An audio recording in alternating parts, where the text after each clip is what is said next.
कंपनीच्या समोर इथे आणून ठेवणार, आम्ही इथून हलवणार नाही.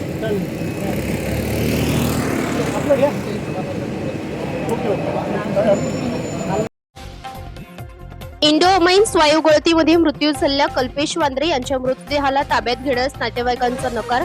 आमच्या मागण्या पूर्ण करा, अन्यथा मृतदेह कंपनीच्या गेटवर आणणार, नातेवाईकांचा आक्रमक पवित्रा. महाड एमआयडीसी हद्दीमध्ये 15 ऑगस्ट रोजी सायंकाळच्या सुमारास इंडोमाइन्स या कंपनीमध्ये वायू गळती झाली आणि त्या वायू गळतीमध्ये जवळजवळ 36 कामगार जखमी झाले असून 2 कामगारांचा मृत्यू झाल्याची घटना समोर येत आहे. वायू गळतीमध्ये मृत्यू झालेल्या कल्पेश वांद्रे यांच्या कुटुंबियांनी मृतदेह ताब्यात घेण्यास नकार दिल्याने कंपनी बाहेर तणावाचे वातावरण निर्माण झाले आहे. महाड एमआयडीसी पोलीस स्टेशनने इंडोमाइन्स आणि विरल विनती कंपनी बाहेर कडक बंदोबस्त तैनात केला असून ग्रामस्थांना शांततेचे आवाहन केले आहे.